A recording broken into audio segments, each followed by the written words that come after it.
Okay, good afternoon. This is council time, Wednesday, August 27th, 2025. We'll start with roll call Counselor Young, Here. Chair Marshall, here. Counselor Fuentes, Here. Counselor Little, Present. and Counselor Belcott may be joining us soon. We'll watch for We'll her. watch for her. Okay, are there any amendments to the agenda? Yes, Chair. I would like to ask Council to remove item 4.3. This is the Camp Bonneville law enforcement agreements. As noted during Tuesday's meeting, there were some negotiations going on with those, and we're putting a pause on those negotiations. So I just would like to remove that item this week from Council's agenda. Okay, thank you. Okay. All right. Then let's move on to, public comment. So public comment during council time is on agenda items only. At a previous council time meeting, we decided, the council agreed that commenting on the minutes should only be for any corrections to the minutes, not to rehash previous agenda items. And then persons addressing the council will not make statements or remarks that concern private activities, lifestyles, or beliefs of others, including individual council employees or elected officials, topics unrelated to the business of the county or professional duties and performance of county employees. Persons addressing the council will refrain from conduct, statements, or remarks that are defamatory to the county staff, uncivil, rude, vulgar, profane, or otherwise disruptive to conducting council business. And so with that, is anyone signed up for public comment? We have a few folks in the room. Patty Reynolds.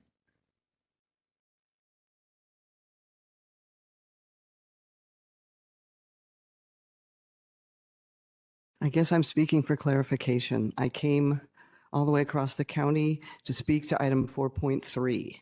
So my $5 is wasted and I can't speak at all? Is that correct? I apologize for Okay. your inconvenience, but yes, it's off the Chair, agenda. Yes, go ahead. That may be our standard operating procedure, but I would recommend that we veer from that at this time, that the item was on the agenda. If somebody came to speak on it, I would prefer to be able to hear them. How does council feel about that? Very supported. Okay, Yeah, me too. all right. Then please go ahead. Thank you. My name is Patty Reynolds and I'm speaking regarding item 4.3 that was on the agenda.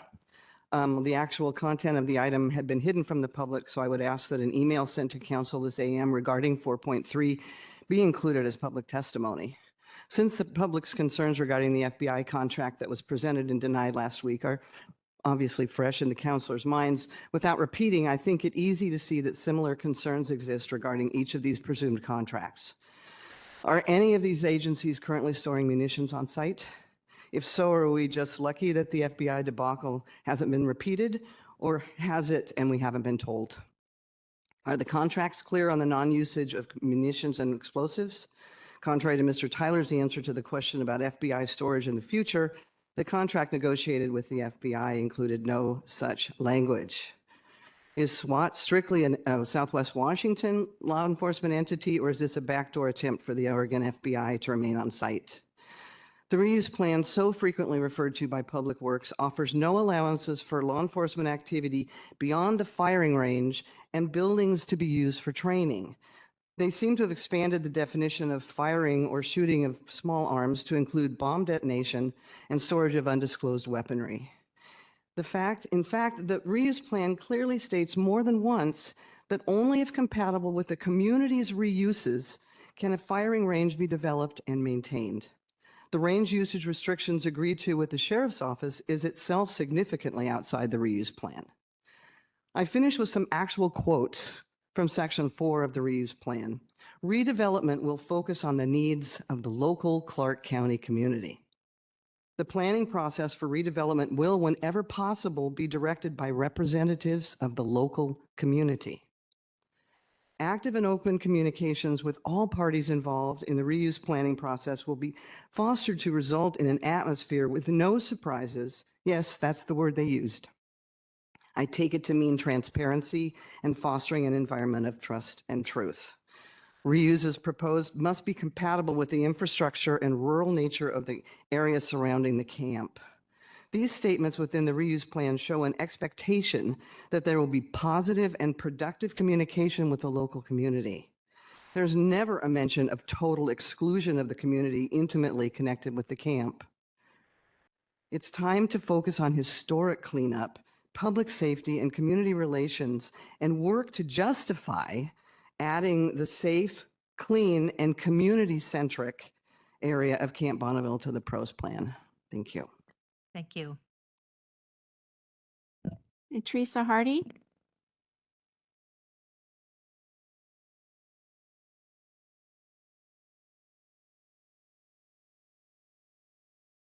Chair Marshall, Councillor Fuentes, and Councillor Young, thank you for your courageous and responsible voting against the FBI contract for Camp Bonneville last week.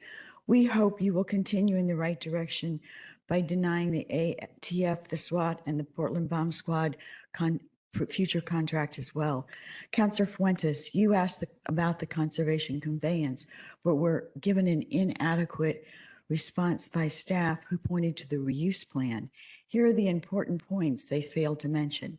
The conservation conveyance has not ever been developed as a transfer mechanism during the drafting of the reuse plan and was not proposed to Clark County by the Army until 2004, when they wanted to find a way to offload the property onto the county while it was still dirty.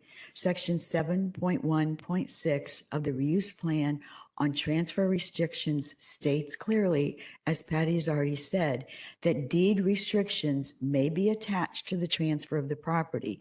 Those deed restrictions did get attached to Camp Bonneville for the transfer, according to the U.S. Code for Conservation Conveyance. The U.S. Code is crystal clear, stating the deed of conveyance must permit the recipient of the property to conduct incidental revenuing activities on the property that are compatible with the use of the property for conservation purposes. Furthermore, nowhere in the deed nor the reuse plan is there discussion of activities of the ATF, SWAT, Portland Bomb Squad having use of Camp Bonneville. To reiterate, the conservation conveyance is the law, while the reuse plan was an aspirational wish that acknowledged its own limitations and need for future modification. That was prepared before knowing the use restrictions that would be imposed with the transfer to Clark County. In addition, Clark County's cleanup status has not been officially determined. It's not safe for others to use the property, and the county cannot even effectively monitor, nor should we have to, what's going on at Camp Bonneville. Finally, the Army doesn't incur the immense liabilities posed by the Camp Bonneville. The Sheriff's Office won't incur them. We, the taxpayers who are supposed to be benefiting from the property for the purpose of conservation, will pay the price. Continuing these uses with these agencies is not in the public interest. Councilor Little, we urge you to vote no on any upcoming contracts, which is consistent with the wishes voiced by your constituents who live near Camp Bonneville. Thank you. Thank you. Jim Byrne?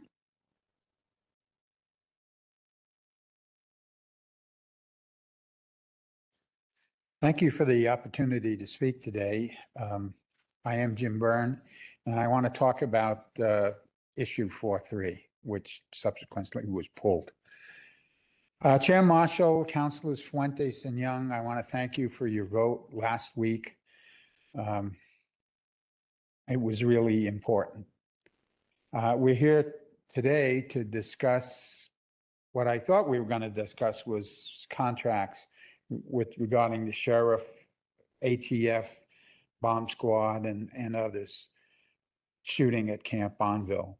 There was little information on the county website. I tried to find it as of noon yesterday. There was no information regarding who all would be affected and exactly what would be affected. So that was confusing. So I appreciate that you pulled it today. This kind of puts the county in an awkward position. The FBI use was banned, and yet now we're thinking about permitting another federal agency, ATF, and other agencies to use Camp Bonneville. This seems to put county staff, particularly those who man the entry gates, in a dilemma.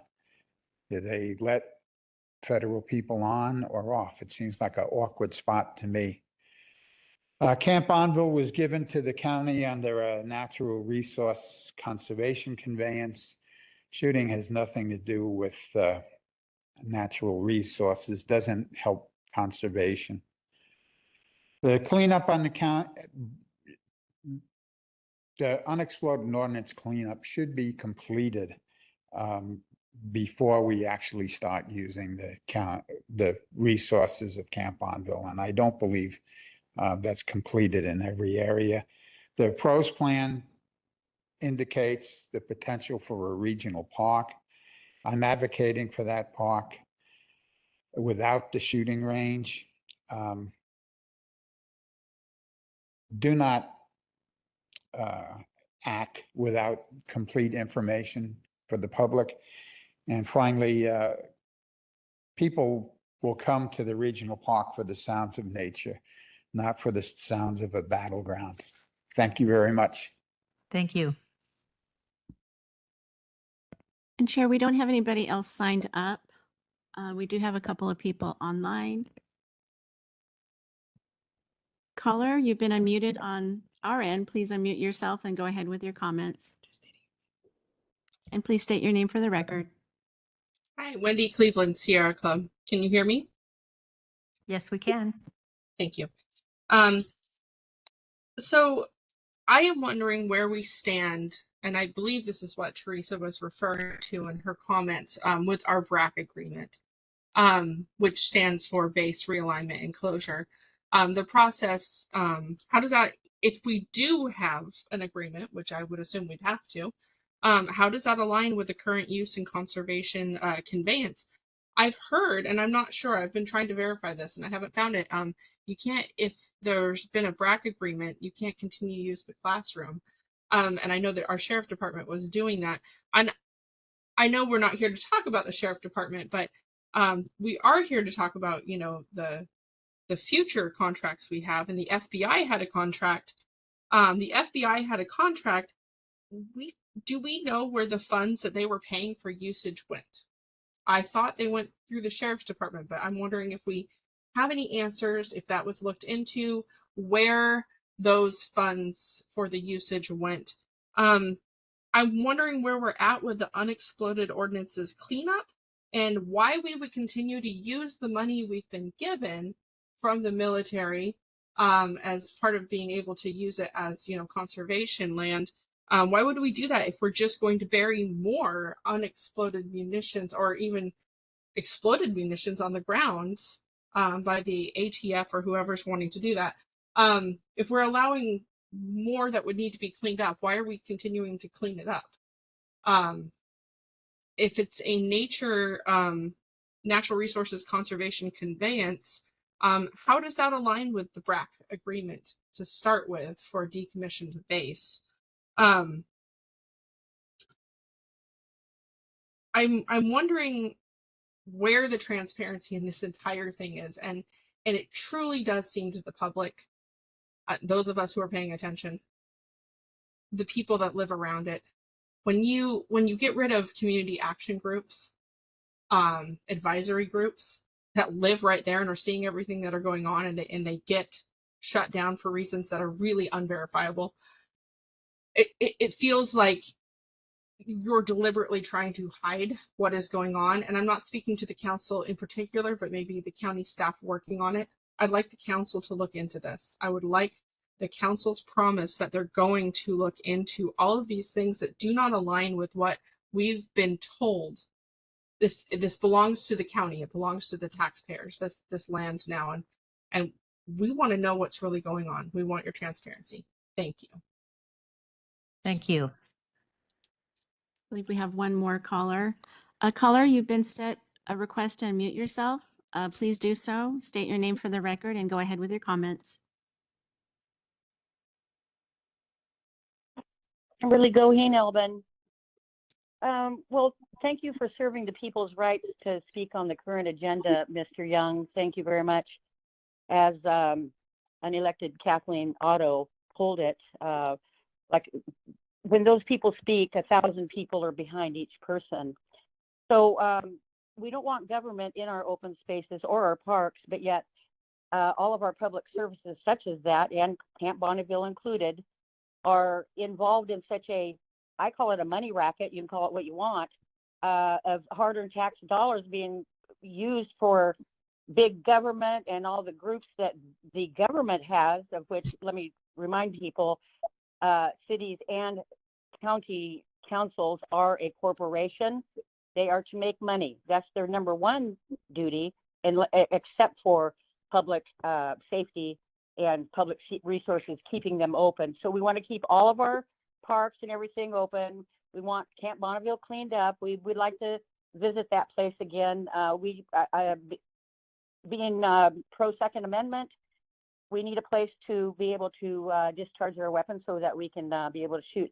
That brings a little twist to this 4.3 in my mind. And so I get to speak about that. The twist would be, if I'm correct in thinking that our government wants to take us over more and more, and it's obvious right now, but the people that don't show up and have those groups, and God bless them, I encourage them to assemble. These people do not want to see your bodies there. Assemble as much as you can. I'm there as much as I can. I was there this morning.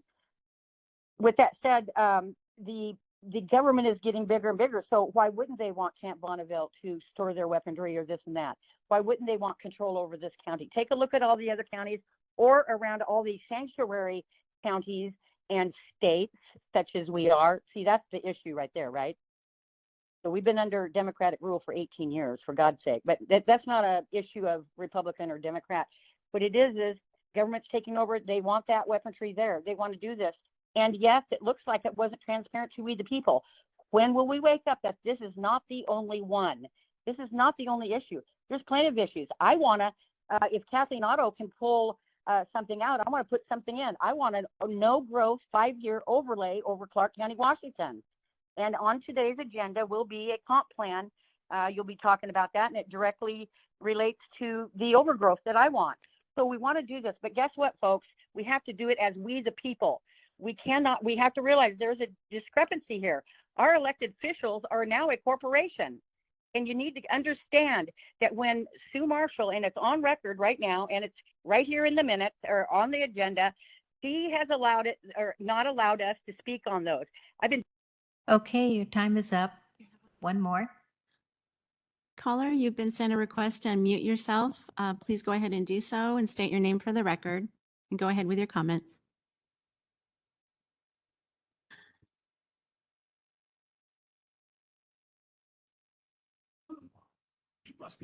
Sorry, can Hello? you hear me? We can. Thank you. All right, my name's Carissa Hallstrom. I'd like to ask that the county, at least today, make it clear whether they are going to let SWAT, ATF, and bomb squad use the property now that the agreements are apparently being paused. Will they just be allowed to use Camp Bonneville for years without any agreements in place like what happened with the FBI? I think we deserve answers. In fact, I think it's perfectly fair that the council be permitted to give direction on that today. Thank you. Thank you. Is there anyone else? That concludes public comments. Okay, thank you. Moving on to old business, approval of the minutes. Are there any corrections or changes to the minutes? I'll entertain a motion then. So moved. Thank you. It's been moved. Is there a second? Second. Moved and seconded. All in favor say aye. Aye. Aye. Aye.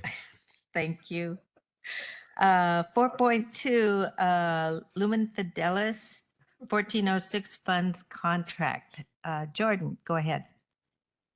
Good afternoon, Council. For the record, Jordan Bogie, Senior Policy Analyst. Bringing this forward, so as you'll recall, about a year and a half ago, Council directed that $130,000 of our 1406 funds, which is the affordable housing sales tax credit remittance we get from the state. $130,000 of that funding be used for work at the Recovery Hotel on Highway 99, operated by Lumen Fidelis. Subsequently, last June of 2024, there were some issues with the folks who actually owned that building and getting some renovation work done. And so council subsequently approved a modular kitchen unit to be put on that site as well, utilizing those same funds. We're now a little bit a year and a half later, and Community Services has been unable to contract with Lumen Fidelis to this point. They have had some trouble communicating regularly about the project, and we did find out recently that some concessions from the county would be needed in order to move forward with the project. And that would mean waiving the county's insurance requirements, both for the work on the main building, as well as waiving commercial kitchen insurance requirements that would be required for this modular kitchen unit as well. And so coming back to council today to seek direction to see if, given the lengthy delays, the inability of the county to contract with this project, and the strong advice from our risk management folks that we do not waive our insurance requirements due to the liability that the county would incur on this project, whether council would like to keep the status quo and continue to see if a path forward could be found, or whether council would like to not move forward and essentially put that money back in the fund that could be used for other purposes, or if there's a different direction the council has. But just looking for some direction on that, since this was a council proposal that was put forward, and now given the inability to contract and move forward, would seek council direction on next steps on that. And happy to answer any questions you might have. Thank you. When was our last actual communication with Lumen Fidelis? The last communication was actually fairly recent. It was, I believe, just in the last week or so. But before that, it had been several months since they had been able, Community Services had been able to get in contact. Do they have a desire to still move forward with the project, and is insurance still the barrier? Insurance is still the main barrier, and in the last communication that the county got, basically they had said that the concessions they would need from the county to move forward are to accept their current insurance and waive our typical insurance requirements, and then accept non-commercial kitchen insurance as well. And that some different types of kitchen equipment be installed. But it sounded like with the modular unit, that was part of the requirement for the commercial kitchen space, since they were unable to put a kitchen into the main building itself due to not being able to get assurances from the folks who own the building that they would not sell it within a few years. Essentially, typically we get a covenant that if the county gives affordable housing dollars, that the building be used for affordable housing for a period of time. And with this contract, we had gone to really what is kind of even below our standard minimum, which was at least the next 5 years that it would be used for affordable housing purposes. And we were unable to, and Lumen Fidelis was unable to secure that confirmation from the folks who own the building. And so that's why the modular unit was added. And so that's that part of the issue too. Great, thank you. Any questions or direction from council? Go ahead. Yeah, I mean, it doesn't sound like Lumen Fidelis is really serious about executing this project a year and a half later. It sounds like community service has been struggling to be in contact with up until recently, when it was stated that we were going to revisit this contract and agreement with them. I am concerned and don't want to place the county at risk by waiving insurance requirement. So I think we should just end the agreement now. Question, do we know, is it their inability to obtain an insurance policy or inability to pay for an insurance policy? I believe it was inability to pay for an updated insurance policy. So they do have some insurance, but my understanding is that it is not up to what the county requires for folks we contract with. And so it's far from our typical standard, which does come with a significant level of risk. That's what I've been informed by our risk management staff. They've reviewed the contract and the available insurance, and their recommendation is not to reduce below our minimum insurance standards. So then my next question would be, was there any indication, I mean, this has been going on for quite some time, and was there any indication that with a waiver that the project would start away immediately, or could there be considerable more time before the project would move forward? I am not sure. I don't know that we have gotten confirmation or had gotten to that point in the conversations to know whether they'd be able to start immediately if the insurance requirements were to be waived. Okay. Just wanted to, just a little bit of context for the new counselors. This was, or I don't know if you're familiar with the building, the location, and the operator at the facility was unable to secure a new lease with the owner. And so the facility was looking at closing. And just want to thank Chris, quite frankly, and anybody else that may have been involved in that process for preventing the closure of the facility and having additional people living on our streets. So they have done a tremendous job in maintaining those spaces for people to stay in and continue on their path to recovery. That being said, I do think it's unfortunate at this point that this has not been able to go through. And I think it probably is time to move that back into the fund and look at potential ways that it can be reallocated. And I would say that, if they're able to get more together or figure out another way, I mean, they could potentially ask for reuse of those funds before we redesignate them, I suppose. But I do think it's time to move it back inside and evaluate what we do with those funds. Chair? Thank you. Yes, go ahead. Okay, so if we were going to remove those funds, would we be able to reallocate them straight to the Weaver Creek affordable housing project and then save money down the line? Yes, council can provide that direction and it would come back to you on a Tuesday for final consideration. But if that's council's direction, yes. Okay, that would be my recommendation if anyone else would be supportive. I would be supportive of that. And I think better to get the funds out there and being used. And if at some point in the future, Lumen Fidelis gets all their ducks in a row for this project, we can look at that in the future. I agree. So I would just say that would be like 7 years in the future, though, because we have allocated all the future funds from 1406 to that. There may be some other funds available that could be identified. That is possible. Yeah. Okay.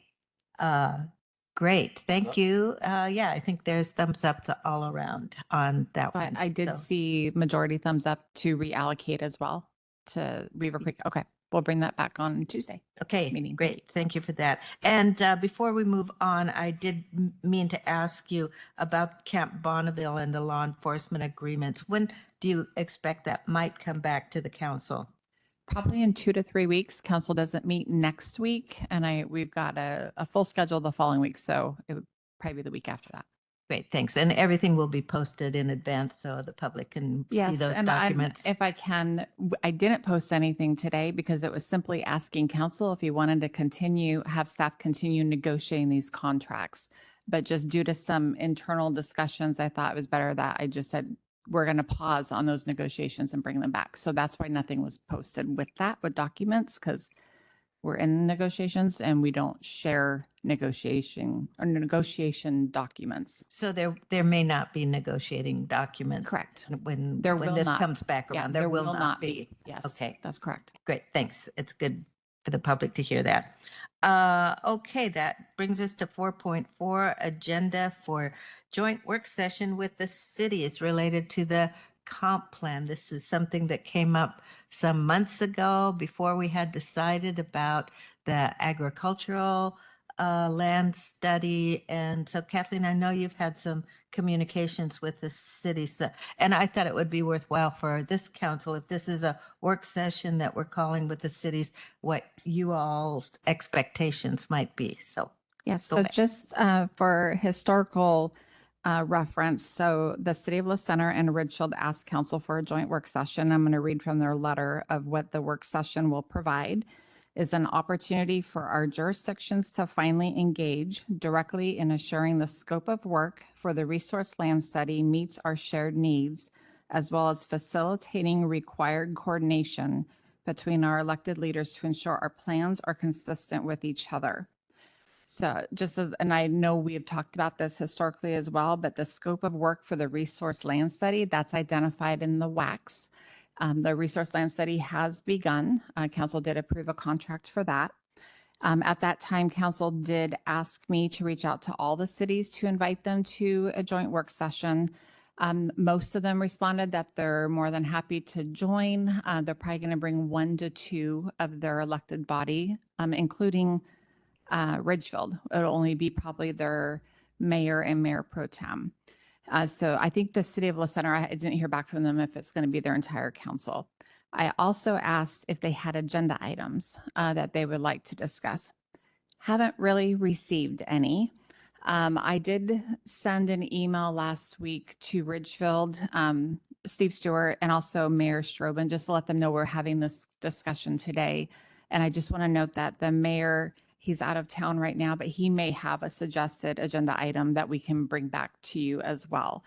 The work session is scheduled for September 17th. Again, this is elected to elected. There is no staff presentation or anything. This is really the council's, but just to be intentional, as I did not receive additional agenda items for that discussion, looking for some direction from the council on, do you have any specific items that we can put to the agenda that I can communicate back out to the cities so that there's something to talk about. Was it Ridgefield or La Center mayor that had something that we La were Center. expecting? La Center, okay. Yeah, and they Mayor have got- Strobin. He may have a suggested agenda topic. He is out of town though until after Labor Day. Okay. Council? I guess since this was their request, I would just want to hear what they have for us. Maybe just have them in order, one jurisdiction after another, give us feedback. I think that's what they wanted to do. They just wanted to. They wanted to talk about the scope of work for the resource land study. Yeah. I mean, limited to that. But I mean, I don't know why we should create their agenda for them since it was their request, as long as it fits within the scope of that. Yeah, Well, and I think an issue with that is that the scope of work is determined. We have a contract. The work is underway. It seems that that's maybe a moot issue.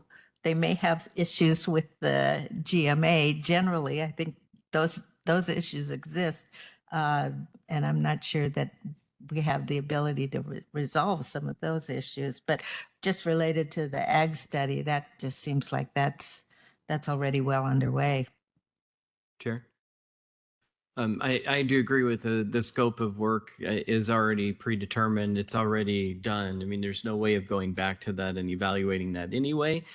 What I would say is if they desire to meet with us, and let's meet. And I'm always willing to meet in the future on something else if they would so choose to do so. But I think basically we stick to comprehensive plan update. Anything, in my opinion, if they would like to communicate with us on that, I'd be okay with it. Yeah, sorry, that's what I meant. Okay, great, thanks. So it'll be an open mic on the comp plan. Okay. And I would recommend that you look at setting a time frame for that, like 1 hour or something, just because open mic with a lot of elected officials, maybe, know, I'm I not sure know. how that's. How about Sometimes per it's a little- jurisdiction? Sometimes it's a little helpful to have some sort of agenda to help guide the conversation, but more than happy to let all of them know that Yeah. it's open. Open to anything Discussion. related to the comprehensive plan. And Counselor Young, just follow up to your question, because you're saying, you know, like maybe there's something in the future that may want to be discussed. Do you want me to ask that question of Ridgefield Endless Center? No, I think we can have that conversation when they're here. Essentially, it's just kind of, for me, it's an open. I mean, I was always also willing to meet individually as well, but I just feel like open discourse is a positive thing.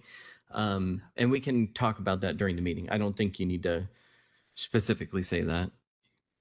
I think there are some specific things related to the comp plan that I would be interested in hearing from the cities. I think climate change and the housing and meeting the income bands. We've heard a lot about climate change, but I don't know what the cities in particular are planning or doing or struggling with. That would be my feedback, if we wanted to frame it up with any specifics. So this doesn't sound like it's necessarily a work session, but more of a formal meeting with leaders of other jurisdictions. Is that what I'm hearing? Or Well, informal work- meeting, I should say. I would say it would be a work session because council's not giving direction Mhm. and no final decisions are being made, which is, you know, Wednesday meetings is more informal, thumbs up, moving things to a Tuesday meeting that's more formal. It requires public comment. A work session is an I mean, you can call it a retreat or whatever, but if it's going to fall into like a Tuesday meeting, then it has to be on an agenda and we have to allow public testimony. And we do have to notice it because we're going to have a quorum there from the council. So it will be noticed regardless. 17th is Tuesday? It's a Wednesday It's a morning. Wednesday. Okay, so it's During okay. our work session time. I guess I was just, you know, the way as it's kind of evolved, it's really more kind of like a roundtable having a discussion with elected officials where we don't even have to sit in the dais, but I don't know how we want to organize it. And we can set up the room. So there's Right, like, that's- and only having 1 to 2 people per jurisdiction isn't going to fill the room. Right. We could call it a retreat. Okay. And we could not put a link publicly where people can watch, but we still record them. It's up to you. I you think guys. that's They kind of asked a- specifically for the work session. I think that's a better way to kind of organize it, right? Because we're all in this together and we want to learn from each other and ask questions, and just feels kind of awkward to sit up here, you know, and Yeah, We've I would been there. anticipate we're going to have a big table Okay. and a square. thank Yes. you. The only thing I would say about that is if we can have the table as small as it can be, but still have everybody there. Just I hate when we're like sitting so far apart from each other. Yeah, I'll try to get a confirmation. I mean, because most of them said 1 to 2 per their jurisdiction. So I'll try to get that Great, confirmed before. thank you. And Chair, Yes, go ahead. I mean, if it helps planning a certain amount of time to give, say, 15 minutes per jurisdiction, just to set some kind of, or whatever, That's a if lot. it's the time limit that you're thinking. And then as for limiting I don't think we should limit the topics of conversation, but I don't think it's unhelpful to have a list of things that we're curious about, as the chair just mentioned. And I think Oliver and others may. I don't know if you're prepared to say anything right Staff. now, but oh, Staff will not be engaged in this discussion at all. Oh. I'm making that clear. It's only council to council. okay. I was just saying if any staff had any ideas of things that county would like to hear from cities in line with what Chair said, then I guess I would be open to that. But And Oliver can correct me, but he works with all of the cities regularly on the comp plan. So this is more of a legislative discussion, not a Okay. staff to staff. yep, sounds good. Thank you. I was about to say the same thing, so it's And can- good. Because I think there's been a lot of collaboration that has occurred, but maybe not everything filters to the top. Would that be the only meeting on that day during work session, or do we have an actual workshop? I'll look at the calendar. We have work sessions scheduled for that day. Mm-hmm.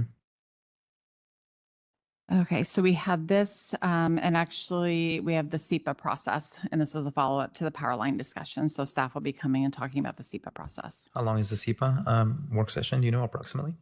I would hope it wouldn't be that long because it's pretty just bulleting out of what's in our code. So it depends on council's discussion. So maybe we set a parameter for the meeting with other counselors from other jurisdictions to 60 to 90 minutes. That works. 90 minutes. is Okay. I think 60 would 60. be Oh, even fine. better. I'm okay with that. Yeah. There's 8 cities, so I don't know what does that boil down to? Yeah, but I mean, so far we only have one. Am I correct with that? We have City of Vancouver, Camas, Washougal, Ridgefield, La Center. Oh, La Center may be bringing their entire council. The rest of them were 1 to 2. so, okay. I'm sorry. I thought I had this correct in my mind, but are we looking at bringing all the men at the same time? That was Okay. council's direction was Okay. for me to invite them and ask Oh, for agenda items. Maybe 90 minutes. minutes. Let's make yeah. it 90 minutes. Yeah.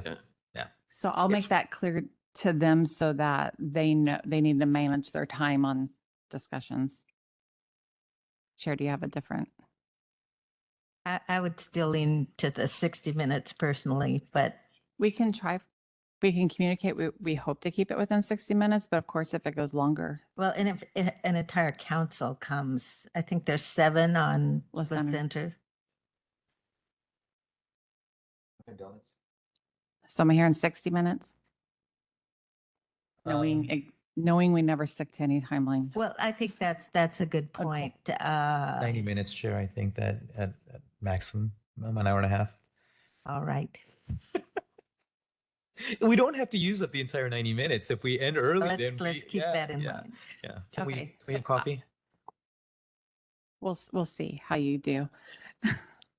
Okay, so I will communicate with them that it's 90 minutes, be mindful of time, confirm how many people are coming, and tell them it's on any topic of the comp plan update and that staff is not involved, including their own staff. So I will communicate that to the cities. And I would just add that we make no final decisions and we give no direction. Correct. And During I'll the make work it session.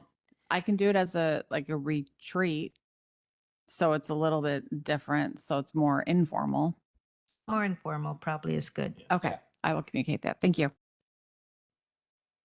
Chair, Yes. excuse me. I'd like to re-emphasize the no decisions can be made at this because I would not be surprised to hear some fervent advocacy from the cities. And just my advice is that y'all pretend not to have any response. Save your responses for a time when it is appropriate for you to be deliberating and making decisions. Thank you. And as much as that can be communicated to the jurisdictions, that would be great. And I think it also additional for us to hear what they have on their minds, but for them to hear from each other what they have on their minds would be valuable too. Okay, thank you for the discussion on this. We'll move on to update Resolution 2022-09-03 Annual Review. Oliver, you're all ready to go. Yes, good afternoon, councillors. For the record, Oliver Jacko, Community Planning Director. So we did provide resolution 2022-09-03 relating to annual review. Councillors, that resolution was adopted in 2022. And by the previous council, typically we will, when I say we, that means staff, we will come before the council and ask for suspension of the individual site specific request that is granted by the legislature and is in our code when we are going through the periodic update, so that staff and the council will focus on the plan update rather than individual site-specific requests. It's a challenge to be doing both at the same time. So the council approved that resolution to suspend the site-specific requests through September 30th of 2025. And councilors, for the background, that was done at the time when our deadline to complete the periodic review was June 30th of 2025. In the midst of that, as you recall, the legislature extended the deadline to December 31st, 2025. So it creates a disjoint. So my request before you is to allow us to put out a legal notice to have a public hearing on September 23rd, so that council can consider extension of that resolution to now September of 2026. So that's my ask. Okay, I have something that I have just not understood about this, because I understand and I was aware that the annual reviews are suspended.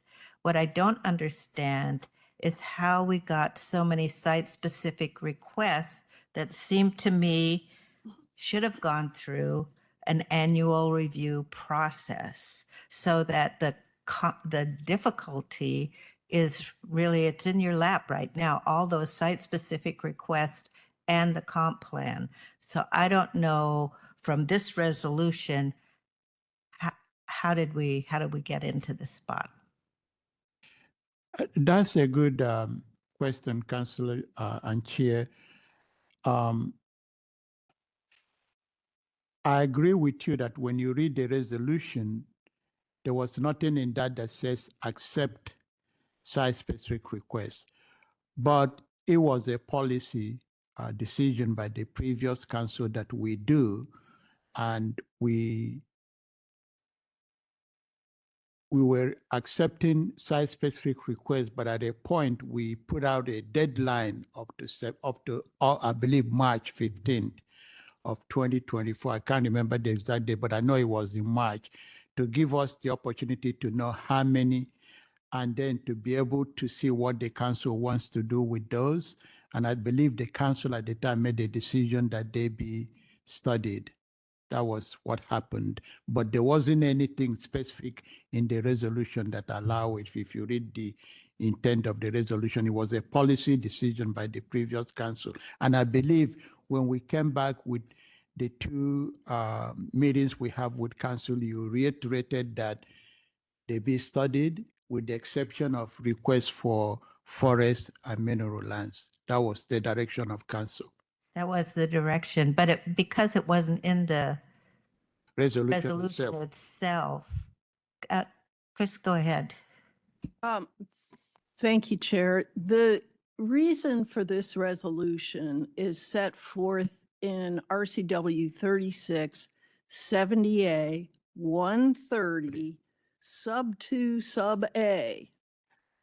And it says that the county has to establish a schedule whereby updates, proposed amendments, or revision to the comp plan are considered by the governing body of the county or city no more frequently than once every year. That means once every 365 days.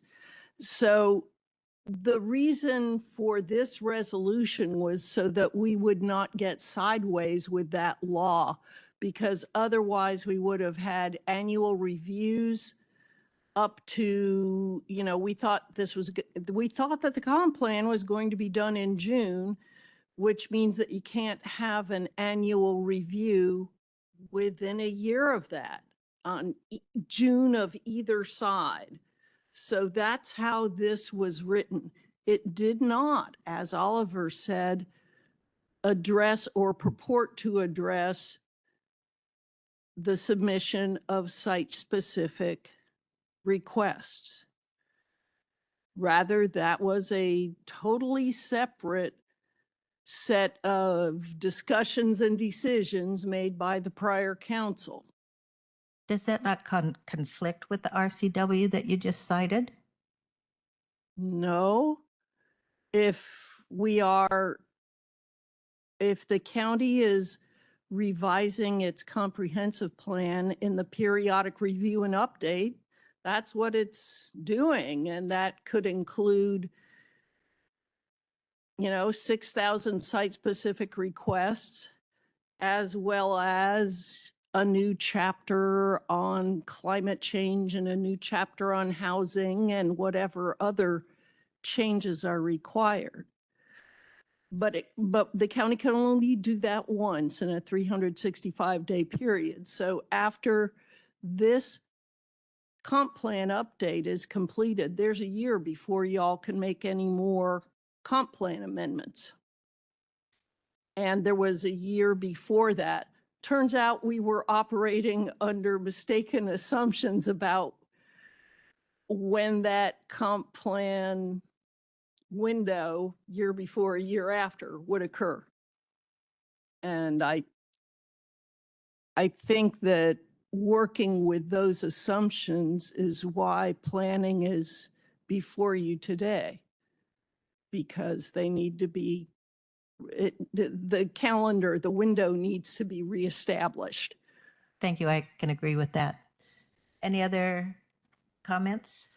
Just ahead. a question. I mean, if we can't consider annual review site-specific requests for a year following the close of the comp plan, why is the original date September 30th? Because it would have been June 2026. Because for years, starting around 2017, the council slipped on when it did its annual reviews. So it used to be that they were done by December and they'd go into effective January 1 every year. And so the next one could be December 31, January 1. And then somebody said, well, we want to do something else, so let's move that deadline to February. Well, and then the next year it couldn't be before February. And actually it slipped again. And then it has slipped every single year since then. And, it would be fabulous to start again and do year-long windows instead of however long we think it should be this year. It would be So much more consistent. What is the, predictable. when you do bring this forward for consideration, what will the date be that you recommend placing in there? I will ask that you extended the resolution to September 30th, 2026. Okay. Yeah, as Chris indicated, without me elaborating on that, there've been so many slips by the previous council, not this council, and then another slip. So in a sense, we set our own cycle, but that is not before you. So I will be asking that the resolution be extended to September 30th, 2026. And we have 1 year, as Chris indicated, to open the plan up and close it. I don't know how you do that, but when you adopt the ordinance, then you close that, and then the next time we start another cycle. So we set our own cycle. But broadly speaking, I think we all know why we received so many. Like I said, the previous council allowed that. Plus, that provided because it makes it free. You know, because it is free. We got so many. So that is part of the reasoning, but it's very challenging when you're doing the periodic review to be reviewing site-specific requests. But I'll stop there. So with your permission, we will put out and coordinate with, because this will not go to the Planning Commission, adoption of resolution and emergency ordinance is the authority of the council. So that will come before you.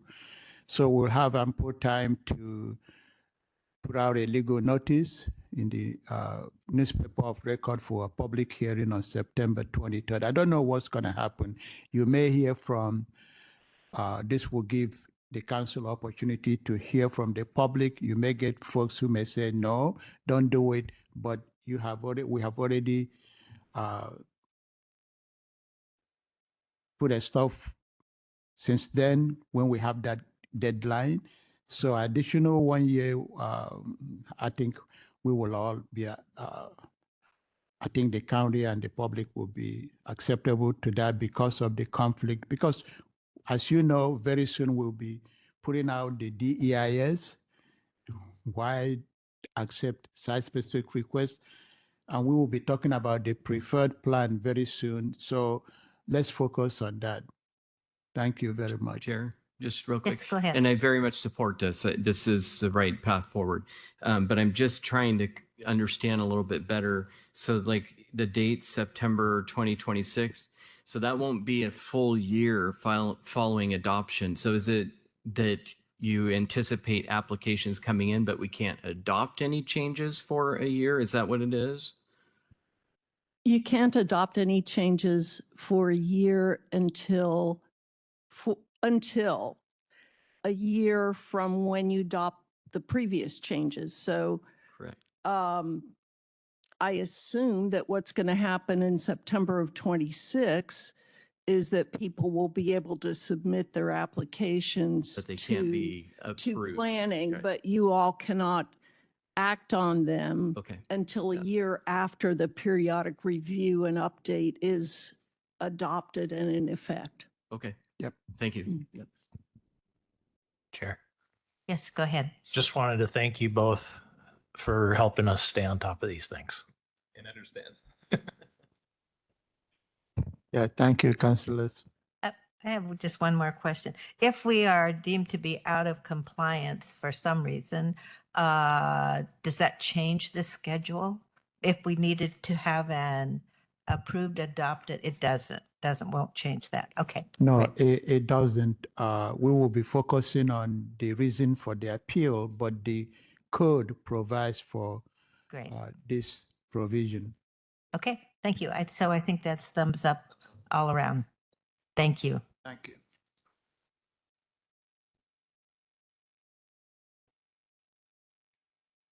Okay, I think then we're on to new business. 5.1 Arts Commission Resolution.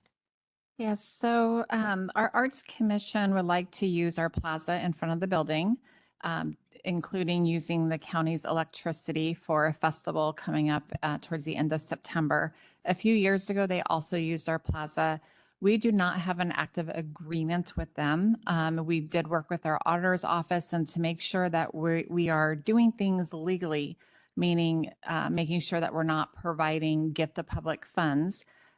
This resolution would help solidify that for this year as well as for future consideration with the festivals, where it's basically saying that it's a public benefit to have an arts commission and the festivals that they will be providing within the to the county.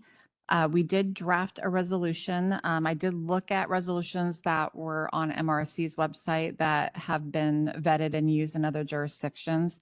The draft in front of you, there will be at least one additional change, and I can call this out on a Tuesday meeting if council's supportive of moving this forward. And it's on line 18, where it says Clark County is committed to supporting the Clark County Arts Commission, and it would include, subject to any required permits, festivals that provide benefits to our community. They don't have any vendors this year. This would cover in the future if they were to have vendors to sell, like I think they did a few years ago, they were selling artwork and other things. This would include that in the future as well, if they were to do that. So this would allow them to use our electricity now, and as well as other approved, county approved festivals in the future. Okay, so even though this is the Arts Commission, it could be generally applied to other things that provide public benefit? This would only apply to the Arts Only to Commission. the Arts Yes. Commission. So that if there was another thing that came up that we Yeah. determined was a public benefit, we'd have to do a similar resolution? Potentially. Other boards and commissions may already have agreements in place that cover this or in their bylaws. So if it already covers it, we won't have to do that. This is the first one that's come forward that we don't have that anymore. Like I said, we had an agreement a few years ago, but it's no longer valid. Thank you. I'd be supportive. Others, yeah? What will be estimated the cost of electricity, and how do you feel about the precedence of this? Using the electricity outside, I mean, obviously we have to give them access. I don't see it being too much, but it's not metered by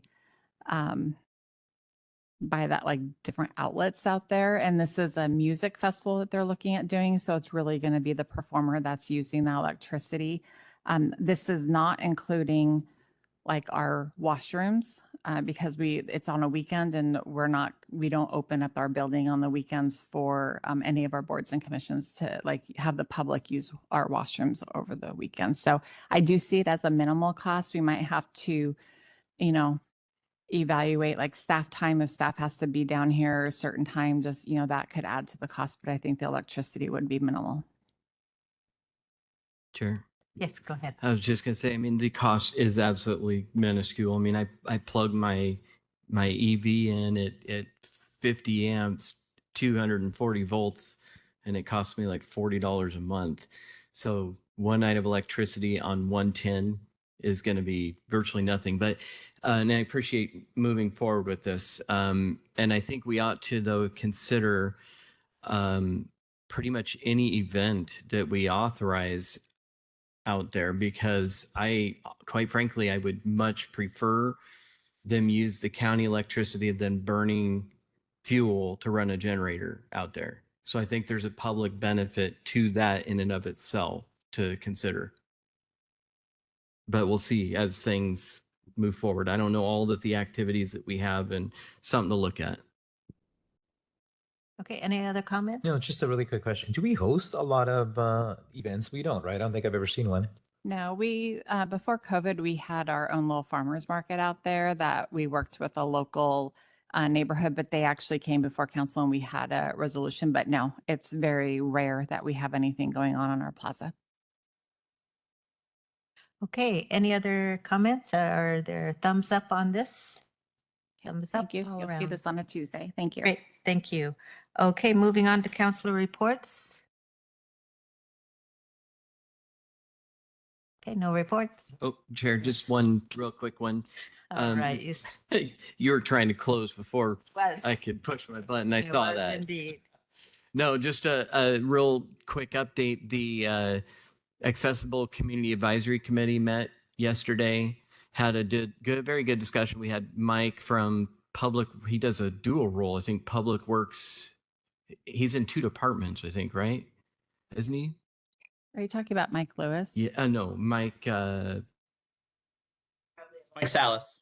Yes, Counselor. thank you, Jordan. He's But also planning. he was there and gave a presentation to the committee on what we had worked through a couple weeks ago in a work session, which is the transportation, the transportation ADA plan, or the ADA transportation plan, whatever. Sorry, I'm getting the lingo wrong, but it was a good discussion, and there's a few things that consistently come up in the committee that we might be able to take a role in the future, but I'll just, as they're in kind of developing stages, I'll wait and update you as they come forward. But just wanted to say I appreciate all those people that are on that committee and the work that they do. And it was very interesting. There's a few things that they pointed out, and one even had to do with the presentation. that had an accessibility issue. So just the actual PowerPoint presentation. So one of the things that they did discuss was they would love to see an ADA coordinator, like a full-time position in the county. And, we had the conversation of how difficult it is with the current funding environment that we're experiencing, and how I do believe wholeheartedly that that would be a huge overall benefit to the community, but we're just not there in terms of being able to fund it. So it was a good discussion that we had, and look forward to bringing more updates to you in the future. Thank you, and thanks for your representation on that committee. And I just wanted to say, we do have some ADA coordinators in the county, not necessarily full-time, but for internal staff as well as external and facilities and stuff. So yes, and if you have questions, yeah, it's kind of like a different area. It's a little bit disconnected, and I think a coordinator would be helpful, but I know we're not there yet.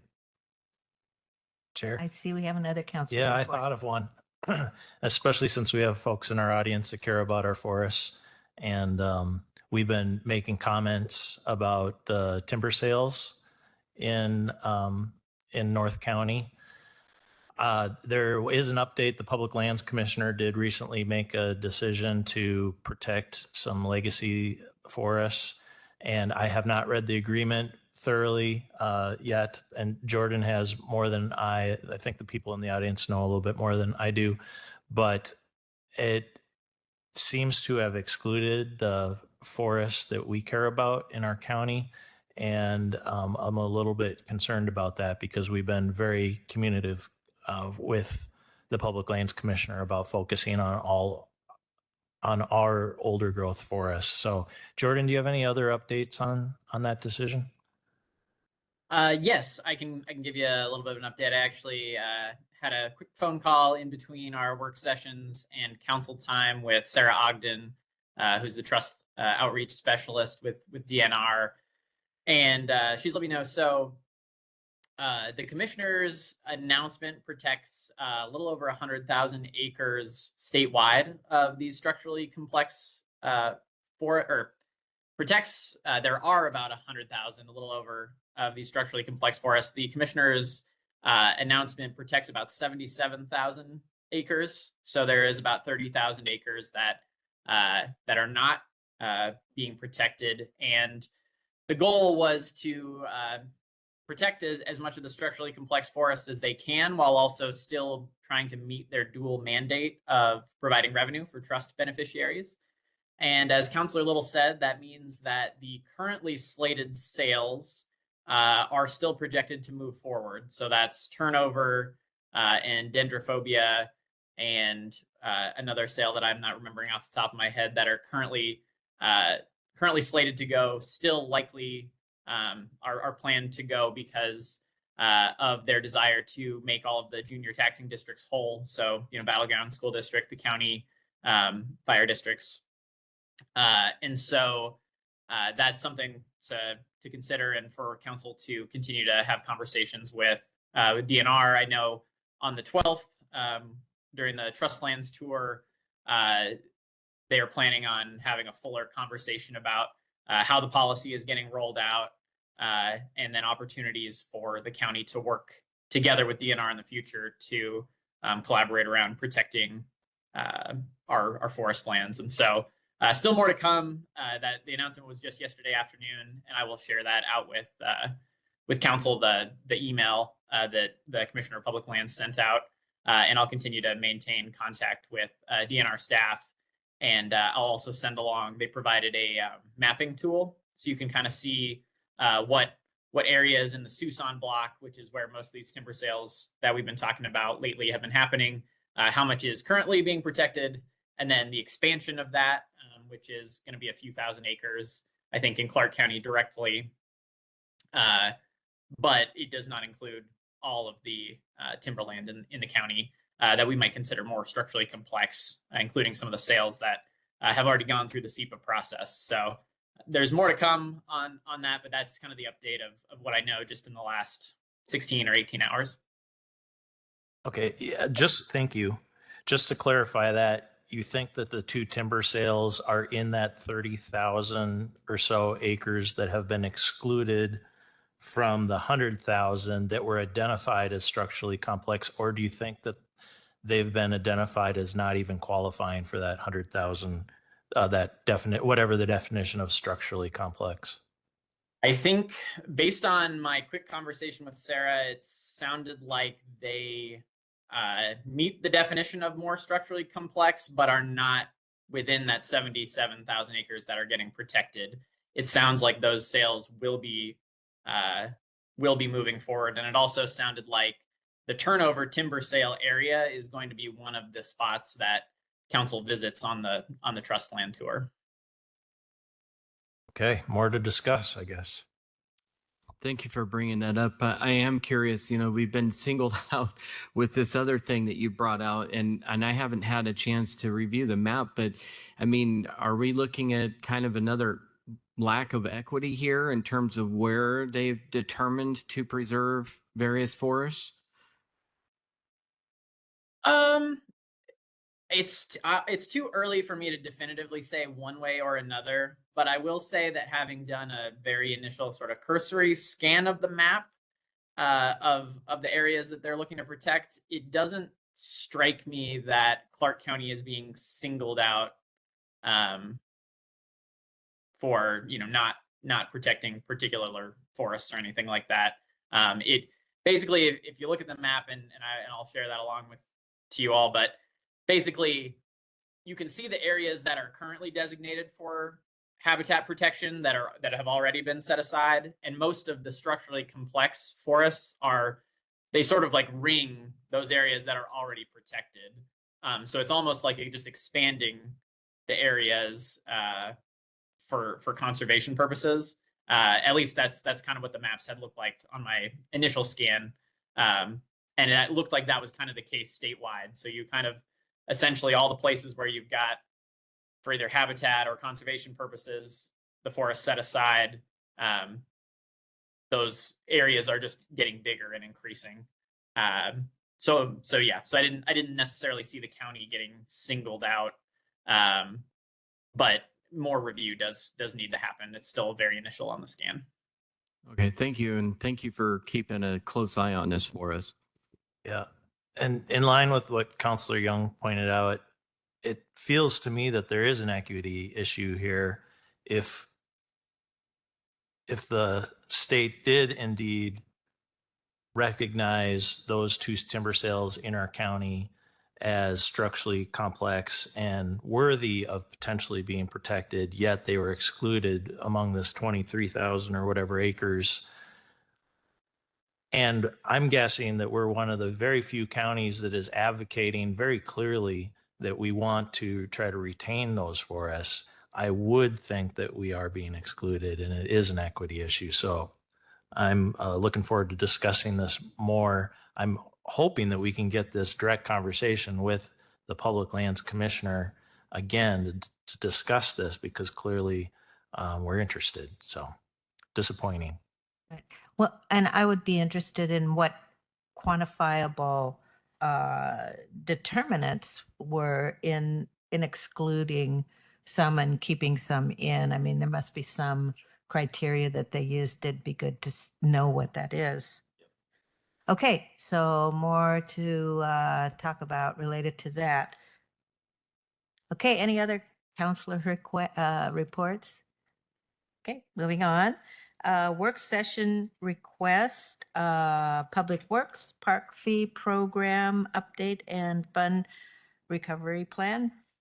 Yes, so Public Works had talked to council in January of this year about the Parks Fee Program. This work session is to provide some updates, share data, and possible recommendations to help the current funding deficit and support long-term financial sustainability for that program. Would that include the collaborative work with the cities? Is that included in that work session update, or is that a separate thing? That is not included in here, Ken. I know it's comparing the proposed fee increases at the regional parks. Yeah, Ken Lader, Public Works Director, for the record. I don't believe that would be included in this work session. It would be in a future one, though. Okay, So, great. yeah. Anxious to hear about that. Okay, so I think thumbs up all around. Thank you. And then Public Works Conservation Futures Funding Proposal and Allowable Uses. So in February 2025, Public Works put out or a call for land conservation project proposals. The City of Vancouver submitted a proposal. It went through the Parks Advisory Board. They reviewed them and is recommending funding for this project and inclusion of the 2026-2031 Parks and Lands Capital Improvement Program. So this is to share information on that program, get the initial direction, and then that will be included in the annual budget process for the capital improvement program. Great. I thought I have on this one, and given the forest issue that we just talked about, I'm curious how the Conservation Futures Program might intersect with any priorities related to some of these forests and whether or not there could be opportunities for potential conveyances. Could that be included in this work session? Kevin's online and he could speak to that. Great. Welcome, Kevin. I You're on accidentally mute. muted. Oh, there you I go. accidentally muted myself. For the record, Kevin Tyler, Public Works. So our intent with this work session was to talk about the City of Vancouver project, but also to talk about allowable uses on conservation-funded properties, because we have several cities in the area that are bringing forth projects and need that guidance from the county. We could include some information about forest conservation projects and what they have been in the past and what they could be in the future, if that's of council's interest. Is that of council's interest? I see some nods. I think so. And would trails be included in that? Would that be legacy lands or would that be parks? Typically, that's parks. Okay. Yeah, so we provide the property, and then as it becomes developed, it sort of moves into the parks realm. Great. Okay, thank you. Are there thumbs up on this work session? Okay. Sounds good. Agreement there. Policy updates, 2026 bill interest overview. Yeah, this is a short session in 2026, but if you saw Jordan's email, there we have a list that's not necessarily short for legislative. So this is really just getting some focused time outside of council time for council to talk about your legislative priorities for 2026. Sounds good. Thumbs up here. Okay. All in agreement. And then finally, 7.4 jail market survey. Yes, so this is just a quick 15-minute requested work session in a couple of weeks. We are ready to go out for a jail market study. We have the funding, we've got the company. Just want to be transparent with the public and with the council. So we're just going over the scope of work of what that study is. It is the first step of quite a few steps, but it's a key step to help us finalize our strategic path forward with regards to the jail and law and justice. Great. Thumbs up. Oh, okay. Lots of thumbs. Thank you. Okay. That brings us to policy updates, CREDC annual county contribution. Good afternoon again, Council. Again, this is Jordan Bogey for the record. We have historically supported the work of the Columbia River Economic Development Council through a financial contribution annually. So the county has provided $100,000 a year to support CREDC's work, doing economic development work on behalf of the county, business attraction, recruitment, retention activities, technical assistance, and other work. And that contract has lapsed. Today, looking to see whether we have council direction to continue and update that contract, in which case we'll bring that to you at an upcoming Tuesday meeting, or how council would like to proceed. Council has historically provided $100,000 a year to CREDC for this work. Their request in the new contract draft that they had sent over is $110,000. So it would be an increase over what the county's contribution has been previously. We'd just like to like to see if council is interested in continuing with the contract as is, with the contract with the increase that was requested. And if that's the case, we can bring that forward to you for a final decision at a Tuesday meeting. The other thing I will say is I have been in touch with CREDC, and there is interest in them also doing at some point a work session to talk to council about their activities and what they're up to. And CREDC is in a bit of a transition period with their director having left. She took a job, I think, down in California. And so as they move into their transition period, I think they just like to get in front of council at some point and talk with you about, kind of what they're thinking moving forward. I have given them the template to request a work session, and we'll share that when that comes up. So just wanted to mention that as well. But for now, yeah, the question is just getting some direction around the annual contribution to CREDC and if council is good with continuing that and moving forward. Chair. Yes, go ahead. When do we anticipate? It doesn't sound like they've already filled out the form for a work session. Jordan, is that correct? That is correct. I've just been in contact with them the last few days. So Okay. hopefully, maybe end of this week or next, we would get that request. So probably since council is off next week, I could anticipate it probably coming back to you. What is that, the 17th? As a work session? Well, It as a would come back. request. And then It would come back, Request, the- okay. yeah, the week of the 8th. So that if they were to submit the form this week or next week, how long before they can come up to in front of us and kind of give us a high level overview of the work that they're doing that's being supported by the $100,000 that we've been contributing annually?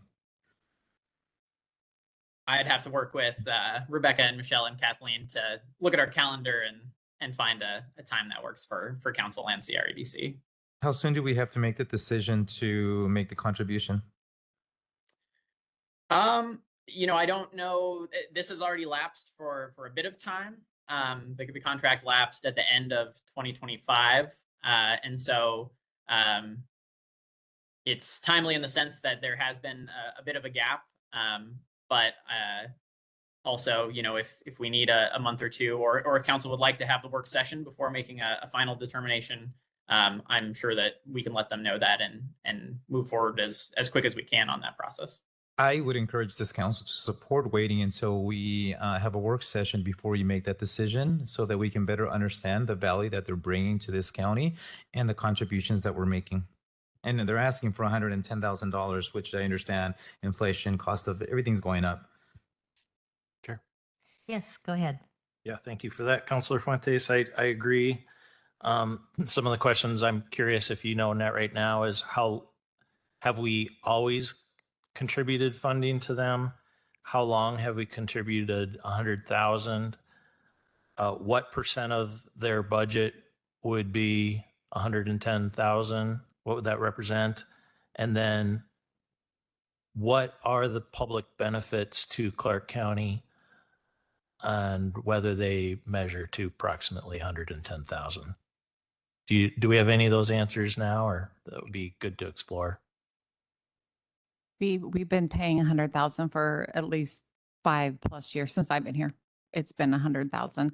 I'm not sure we're going to be able, they're not a public agency, so I don't know if we can actually force them to tell us about what's their total budget and what percentage. Maybe a board member on CREDC may have that information, which is, I know we have a couple counselors that are or were on that board. I'm on the executive board. I don't have those numbers right off the top of my head, but what I do want to ask as well, Kathleen and or Jordan, we requested, we contributed $50,000 some time ago for an employment land use study. Have we gotten that back?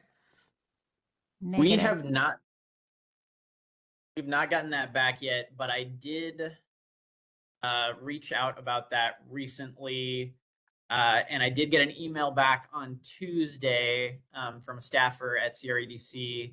They're working with a consultant to put it together, and they are still working on the final draft, was the update that I got. So, and I didn't get a timeline, but I would hope that if they're working on the final draft, it would not be too long, and it would be great if it was done soon. That could be folded into the work session potentially. How long ago did we provide the $50,000? Do you know? Was that the beginning Ooh. of 2024? I think it was 24. I think we anticipated getting results in December of 24. I think that's what it was. So that it would be information that could be useful with the comp plan update, assuming that it would have been our deadline would have been the end of June or the next year. So that was the timeline as I recall. So they committed to have this report ready by December, by the end of 2024, and we're almost at the end of 2025. Go ahead. Yeah, I was just going to say, I don't remember the exact dates and I don't want to put them out there because I don't recall, but my recollection is the same as Chair Marshall, in that we thought we were going to be able to use this in the comp plan. And that was before we knew we were going to be late even. So, and I will say, I feel like I have been frustrated by this particular issue. I feel like there has been a lack of communication. It's been a struggle for me to be able to find out where we were with that. I was really excited about this work and this study. So I think certainly during our work session, if we ultimately do agree to move forward with funding, that communication be a big part of our agreement to make sure that we continually understand what value they're bringing for the dollars that we're pledging, as well as communication on things that we might be working together. Michelle, do you have your hand up there? Yeah, I was just going to let you know we did make a payment to them in December for $50,000, and my records show we've been giving them the $100,000 going back to 2016.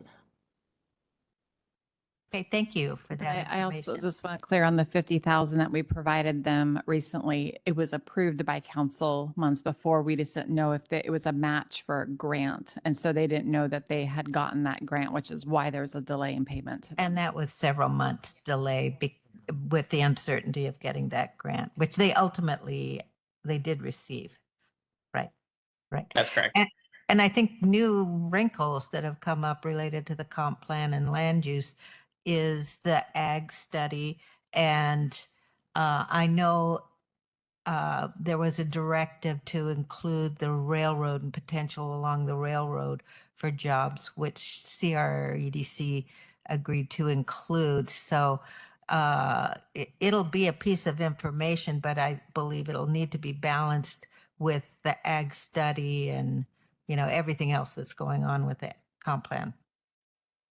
So it's clear that before we make a decision on the $110,000 contribution, we want a work session with them. Okay, thank you. I think we're all in agreement on that. So thanks for bringing that up. Okay. So then moving forward, Forestry Commission update. Yes, thank you, Council. Just wanted to give a quick update on where we're at in the process and a request to kind of move forward here. So Council recently has expressed interest in doing some research on forestry commissions. So what other counties are doing related to forest and resource land type commissions, similar to what the county went through with our process related to the Agricultural Advisory Commission. And we've done a little bit of research on this topic, looked into what other counties have, and there are several counties that have some version of a forest or resource lands commission or committee. Clallam, Franklin, King, Kittitas, Klickitat, San Juan, Skagit, Snohomish, and Whatcom all have similar types of commissions. And so we have some of that pulled together. Started looking at some of their bylaws, the types of stakeholders that that are typically on these groups, and I think kind of at this point, we've got a little bit of the bones of the information that we need. But at this point, I would ask to see if council is interested. Maybe there are a counselor or two that would like to volunteer to work with me to kind of draft up a proposal or a scope of what this commission might look like, some of the draft stakeholders and things like that, that we could bring back to the full council a little bit more fleshed out. Because at this point, there are just a number of decision points, like how do we want to structure it, what do we want it to look like, and I think having a counselor or two to help work on that process so that we could bring that back would be the most effective way to kind of help shape an outline that then council could look at and see if that's the direction y'all want to go in. Great. That sounds like a great suggestion. And I think, a scope, what their scope might be, who the stakeholders might be that would participate. And I think if it parallels the Ag Commission, looking at what other counties are doing and then selecting from that and bringing some draft scope of what it might look like would be great. Other thoughts? Go ahead, Counselor.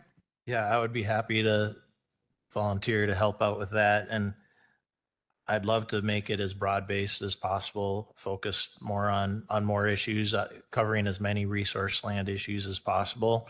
But maybe the way that you structure it, because say you included habitat and mining along with forestry, you might structure it so there's subcommittees so that a stakeholder for one type of resource land can't necessarily vote or make decisions on another, but then we're as broad-based as possible and not excluding any stakeholders or types of resource lands. That would be my interest. Well, I'd be interested in seeing what that looks like drafted up. Other thoughts? Go ahead. Yeah, I would just say that I think we should look at other structures just beyond a commission. I will be the first to admit that this is a subject that I'm not very well rehearsed in. So I definitely would not participate in this committee because I wouldn't provide a whole lot of value. But the one thing that I do get concerned with is I don't know if we need an ongoing commission all the time, or if it's more appropriate for like a task force that will work and help us develop policy that will set, as for the next few years, and we can reconvene that task force later if we need to. I just want to be respective, of the council, or not council, but the staff time involved and our volunteers. I certainly don't want our volunteers to be on a commission that we have no work for them. If there's the work, that's great. But if there's not, maybe it's more appropriate to be just like a task force. Great. I think those are things that could be determined. And then just thinking about our Legacy Lands program, there may be some overlap with that, or some interest related to that. So I wonder how that would work. But so you have one volunteer from the council, Jordan. Thank you, Councilor Little. Anyone else? And just to be clear, it is moving forward with looking at a commission versus a task force. Well, it might be good to look at both. Okay.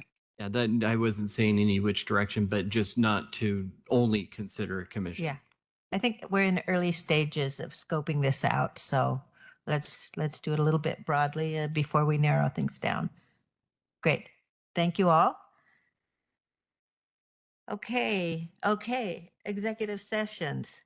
So 9.1 RCW 42.30.110 paren 1 paren little h for 15 minutes with potential after action. And 9.2 pending litigation RCW 42.30.110 paren 1 paren little I for 15 minutes, no after action. So that's 30 minutes. That would bring us to 3:10. Thank you. All right, we'll be back.